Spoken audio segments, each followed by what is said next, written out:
একটি মোটরসাইকেলে গ্যাস দিয়ে গাড়ি চালাচ্ছে। এটি নতুন একটি উদ্ভাবন। আপনারা দেখতে পাচ্ছেন নড়াইলের লোহাগড়া উপজেলার ইতনার কুমারডাঙ্গা গ্রামের। তোমার নাম কি? আমার নাম মোহাম্মদ সোহেল শেখ, আর এর নাম মোহাম্মদ জীবন শেখ। আচ্ছা, এই মাথায় কিভাবে এই বুদ্ধি এলো? এই বাজারে মানে কি যে তেলের সংকট ভালো লাগে না, গাড়ি তো চালাতে হবে, গাড়ি ধোয়ার দায়িত্ব নাই, এর জন্য গ্যাসে কনভার্ট করা হয়েছে পেট্রোলের তেল।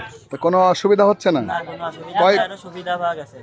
এক সপ্তাহ চলতেছে। সাশ্রয় হচ্ছে? সাশ্রয়ী 61 টাকা 83 পয়সা হচ্ছে লগেন লিটার, তাতে 40 কিলো চললি 2 লিটার হচ্ছে লগেন পেট্রোলের 1 লিটারের সমান হচ্ছে গ্যাস 2 লিটার। 80 কিলো চলতেছে, 125 টাকা চলতেছে 80 কিলো। আর ওই 1 লিটার বেশি ডিজেলে চললো 60 কিলো। 20 কিলো আবার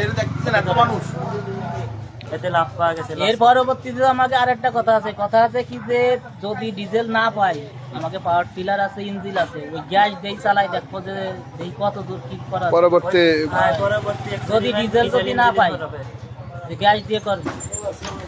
তা এমনিতে কি করা হয়? এমনিতেই আমাকে ব্যবসা মানে কি যে আমাকে ইলেকট্রনিকের ব্যবসা, এই জায়গা রাইস কুকার, প্রেসার কুকার, এরপরে আপনার ফ্রিজ, সিলিং ফ্যান, কারোর কোনো মাল জিনিস থাকলে ইলেকট্রিক কোনোটা বন্ধ নয়, সব কাজ করা হয়। সব কাজ হয়। তারপরে আর কি যে কেউ বেশি- বাজার হয়ে ফিরে যাবে না, যেটাই নিয়ে যাবে সেটাই ঠিক করা হবে। বেশি আর কি যে ইজি বাইকের মোটর কন্ট্রোল বক্স, ভ্যানের মোটর কন্ট্রোল বক্স গ্যারান্টি সহকারে যে সারা হয়। তো এই হঠাৎ করে কিভাবে বুদ্ধি এলো যে গ্যাস সিলিন্ডারে এই গ্যাস দিয়ে তেল নাই, তেল না থাকলে তো যে কোনো ব্যবস্থা করতে হবে। হ্যাঁ, হ্যাঁ? যদি তেল না পাই তাহলে আমার চলতে হবে না। তেল না পাইলে আমার চলতে হবে না। বিকল্প পদ্ধতি পাইতেছি। এবার একটা ডায়লগ দিতে নিলাম, বাঙালিরে দাবায় রাখতে পারবে না, তারপরেও মানে এটা কোনো লাইনই নাই। তাহলে লাইন খোলা। আমরা এখন দেখবো যে তেলের পরিবর্তে গ্যাস দিয়ে মোটরসাইকেল চালানো হচ্ছে। দেখেন,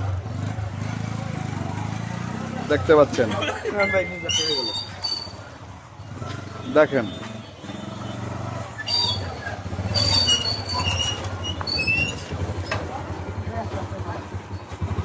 আর সরকার যদি হেল্প করে তাহলে এই গ্যাসের লাইন সব গাড়িতে ছড়াই দেবো। আর এতে সুযোগ